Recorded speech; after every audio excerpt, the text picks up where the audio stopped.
Dr. Gregory Jaczko was released from his job as the NRC after Fukushima because he wouldn't approve a nuclear power plant, and they decided to. He has since been appointed to a post on a congressional panel overseeing the National Nuclear Security Administration. Please welcome Dr. Gregory Jaczko. Wait, what?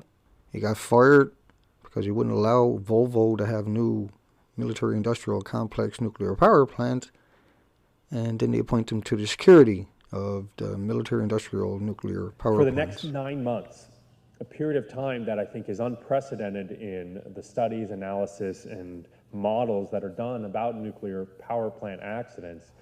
Shouldn't you be checking with Alison McFarland before you make those kind of statements, Gregory? She just testified in Congress a couple of days ago in 2014. There's no models anywhere to be found. Because the cost of Fukushima, might I remind you, is pretty much immeasurable, and the benefits of avoiding that is pretty much immeasurable. We're also closely coordinating with other U.S. federal and state agencies regarding information about current concentrations of radioactive contamination in the Pacific Ocean. Based on the best scientific information available, no agency in the United States or abroad has identified any evidence of concerns for U.S. food and water supply or public health. For the next 9 months, a period of time that I think is unprecedented in the studies, analysis, and models that are done about nuclear power plant accidents. Still in an accident state? That would mean someone's running around flicking switches? Or there's hope? Or there's a possibility? There's no possibility even getting inside of those buildings, okay? You can't get in those buildings. They're sprayed with plutonium and uranium rods from the MOX fuel in that number 3, the first melted reactor you see in front of you. There's a novel idea, melted reactors. Not accident state, melted reactors. It's never coming out of the accident state. The Fukushima reactors continue to be fundamentally in an accident condition. How can you call that a serious accident when it's 3 melted cores? Serious accident means they salvage something. They don't salvage anything there. The entire country of Japan is polluted. The Pacific Ocean is polluted. You had iodine 181 times above acceptable levels in California. 3 reactors ultimately underwent severe accidents at the Fukushima site. See, that's interesting. He says severe accidents, and then the next pictures they show you are melted simulations of the cores. It's the most twisted thing you can imagine. Why not just tell us the truth? What do you think, we're stupid? Of course, this was an issue, and perhaps Peter Bradford will talk more about it. This was an issue that developed at 3 Mile Island. As the fuel melt began. So 3 Mile Island has a fuel melting, but with 100% meltdowns, they are emergency state. It's the twistedest thing I've ever heard. Why not tell us the truth, Jack? Oh, why not tell us the truth? So what this accident fundamentally should be telling us is that for nuclear power plants to be considered safe, nuclear power plants should not produce accidents like this. And by should not, I don't mean that they have a low probability or that they have a very little likelihood or that they have a 1 in 10 million year probability. I mean simply that they should not be able to produce accidents like this. That is what the public has said quite clearly after the Fukushima accident, and that is, I think, quite clearly what we need to use as a new safety standard for nuclear power going forward.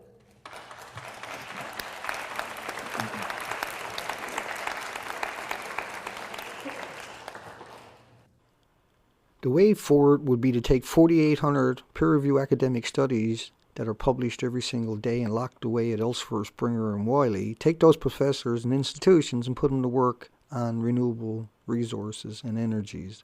That would be the way forward. What he's talking about is salvaging a death machine on this planet. Academics submit the results of their research projects to a journal whose editors then send a manuscript out to other academics in the same field for peer review studies. If the article passes this stage, the editors often require researchers to pay thousands of pounds if they go over a certain number of pages, or if they want to include color diagrams. Once these fees are paid, the research is published and made available in print and online to anyone willing to pay for access. A standalone subscription to one of Elsewhere's most expensive journals will cost you $15,000 a year. A lot of universities will spend $1.7 million for a bundle of Elsewhere's journals. But the three big publishing houses, Elsevier, Springer, and Wiley, own most of the world's 20,000 academic journals and account for 42% of all journal articles published. Now, at the NRC during the accident, There are unprecedented 100% meltdowns never seen before. Greg, man, you're something else. the NRC came up with a number of recommendations of areas that needed to be improved.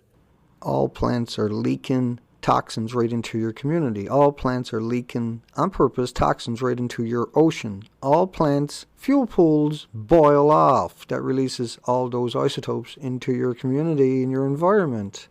All plants produce radioactive material that are turned into bullets and fired into poor people's countries.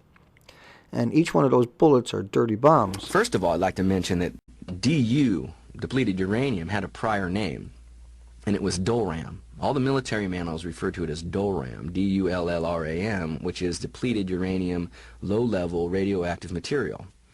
Well, they so eloquently removed the LLRAM and just call it depleted uranium now, and removed the low-level radiation part of it, uniquely enough. I don't know how they got to go hide that part. I don't know where the science was that allowed them to take those last four parts of the acronym off. I don't know how to describe it. The United States Army, Command Staff at the Pentagon, and Schwarzkopf and Zulus told me to clean up the depleted uranium mess. They recalled me to active duty as the depleted uranium project director to develop all the training and education necessary to make our troops safe and NATO troops safe when they use it.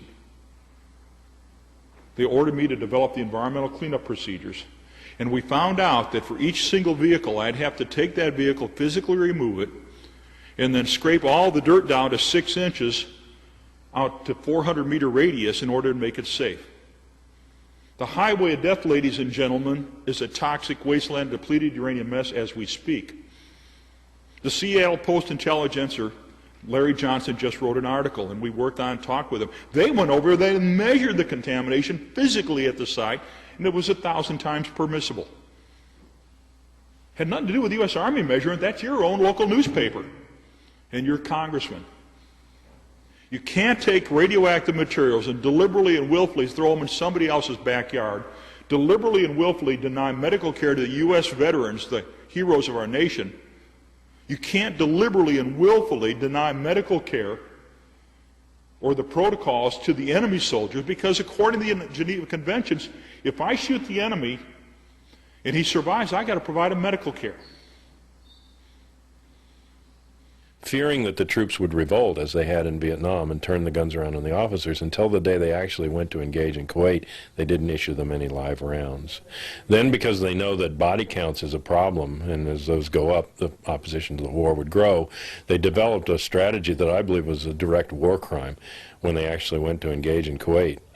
They had taken the youngest conscripts, the 16, 17-year-old conscripts, not the Republican Guard, but just the chaff of the military, and put them up in trench warfare lines all along the desert in front of the American troops. So these kids are down in the trenches. Well, they moved forward with tanks and other equipment as a line toward these trenches. They put helicopters into the air that have these guns that'll fire like 3,600 rounds in a second. I mean, there's 1.1 billion tons of depleted uranium in America right now that they got to get rid of. And this is the way they're getting rid of it. They're hurling it all around the world. And just blanket lead across a given area. And they started firing down into the trenches. And the people started trying to put up white flags, and they specifically shot at anybody that was trying to surrender. That was one of the things that Timothy McVeigh was known for in the Gulf War, was being somebody that would shoot at a white flag. But that was common, that they would go after the people who were trying to surrender. So they wouldn't let the troops surrender. They shot into the trenches and kept them trapped in the trenches with this massive fire. And this is the way they're getting rid of it. They're hurling it all around the world. Meanwhile, the tanks put earth movers on the front, and they also had plows, and they pushed the desert sand forward and buried the people alive. And then the troops, and this was in the Washington Post, the troops marched behind and talked about seeing arms and hands wiggling of people still dying in the sand as they were marching over them. And, I mean, if you think the Vietnam vets had some traumatic stress disorder problems, I think some Gulf vets are going to have some nightmares too. But I mean, to me, this is directly just a war crime. I mean, people trying to surrender, and they bury them alive and then march the troops through, but they defended them on the grounds that none of the U.S. troops were shot. Some people have described it that we will be at war with Iraq till the end of Earth, because we cannot turn off the weapons that we used against Iraq. This is the time test. You have to be able to stop the weapons at the end of the war. Depleted uranium has a half-life of 4.5 million years, so we are at war with Iraq for the end of time. And at the time of the accident, I was asked in many scenarios, in many situations, what did I think of the safety of nuclear power plants? Based on the standards and the regulations of the NRC at the time, I said a very simple thing. I said, based on those standards and what we know and what our regulations are today, the majority of plants are operating safely. They're operating within those limits. Hanford got 41 miles of open pit down there that are not even lined. You going to fix that, Greg?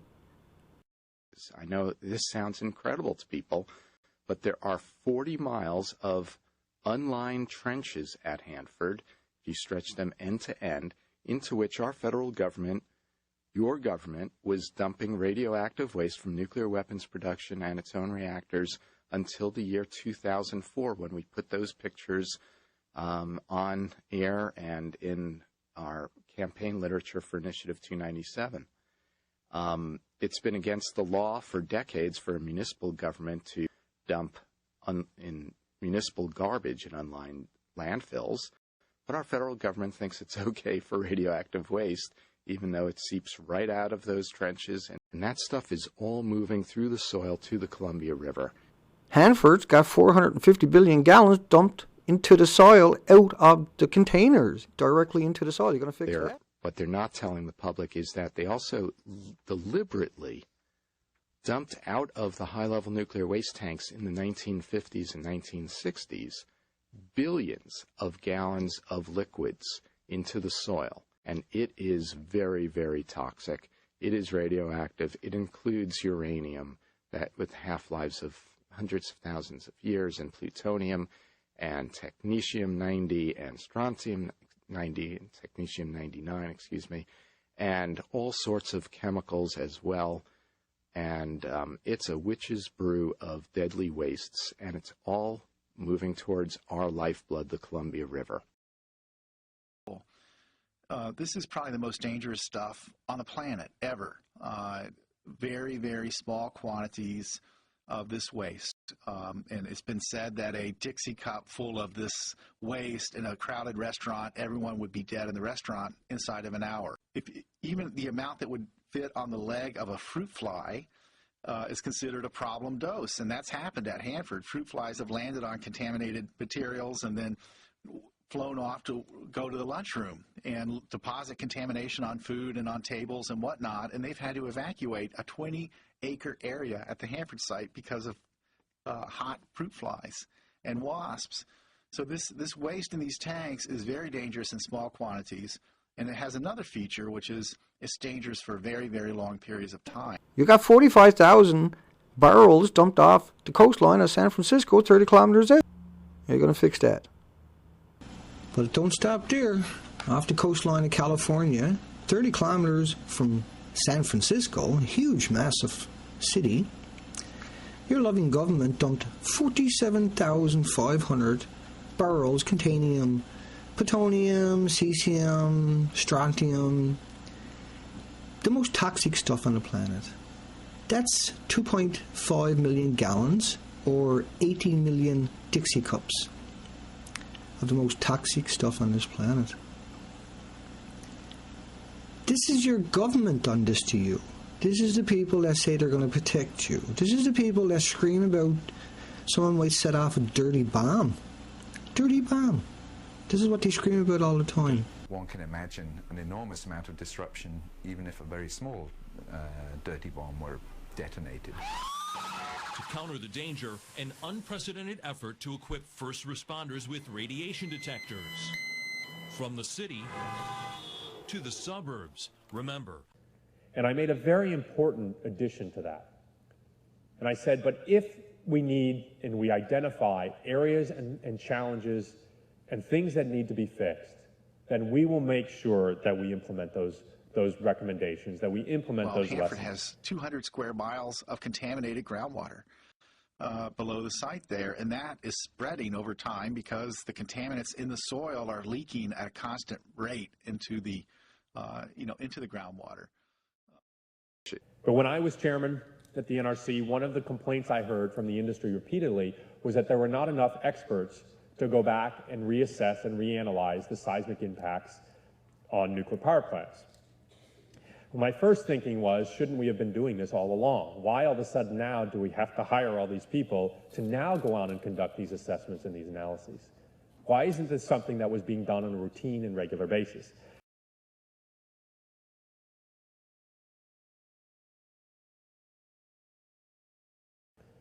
Now, just taking one other issue, an issue that throughout the rest of the world, including in Japan, has become an obvious issue and an obvious area that currently operating plants need to address, the so-called filtering of hardened vents. The Commission outright rejected making requirements to filter the vents on nuclear power plants. And essentially what this means is in the event of an accident, when pressure has to be released to reduce the impact from the accident. They have an accident. So what he's trying to say is that they don't do anything until there's an accident and people are screaming, then they'll go out and try to pacify them while trying to keep the monster alive. That the material that's released would be scrubbed of radioactive contamination, a way to further reduce the contamination around the site and to people off-site from the reactor. Well, that would be admitting that you're leaking into all the communities and in everybody's rivers and oceans, and that you have releases all the time. And the fact is, you don't even have the technology to do it because you put all your technology into making directed energy weapons. You don't even need the isotopes you're creating to make power. You've been doing it for, 50 years? And all the new isotopes you're creating are for directed energy weapons. They got nothing to do with power. That's how you're getting in all of these problems. That's why they're so big, these plants are so dangerous, is because you're making them big and dangerous to create the weapons isotope, the weaponized isotopes. So unfortunately, what we see is a process in which delay continues to be used instead of actual solutions to problems from an industry that claims it is incredibly technologically advanced, that it is incredibly focused on safety. The solution to the problems is not creating the problem in the first place and trying to bury it and hide it, marginalize it and lie about it and manipulate everybody into thinking that it's insignificant potassium-40 is all it's going to turn into, like Ken Buechler from Woods Hole Oceanographic Institution does all the time in lectures and radio interviews. Now, I do want to put this in perspective from health safety. I'm not a health physicist by any stretch. But I do want to point out, and I'll go back to, there are about 12 becquerels of potassium-40 in bananas. There are levels of concern for drinking water in the U.S. It's about 8,000 in those units. They have a regulatory limit of about 90,000. So they're allowed by law to put up to about 90,000 becquerels per cubic meter of cesium in the ocean by the operating license of TEPCO. Our plants have similar things. They're allowed to have certain levels in the ocean. That's because these are considered safe. You would have to eat 20 million bananas to get the same amount of radiation from a single isotope from Fukushima. But so let's look at where we are in the United States and in Japan today. At Fukushima Daiichi, there continues to be challenges with cleanup and water management at the site. As Prime Minister Khan talked about, there is an issue with groundwater contamination. So while the immediate accident is over, you got hundreds and hundreds and hundreds of tons of radioactive water pouring into that ocean every single day, non-stop. The site is polluted with pieces of the MOX-fueled rods from the detonations of Unit 3. Not to mention Unit 1, not to mention Unit 4. 3 melted cores. You got all the water running underneath that site out into the ocean, flushing all those isotopes constantly out into the ocean. There's 300 tons that TEPCO was pouring on it that they say is all is getting out there. But how are you going to get away from the rain and the snow washing down through all that topsoil?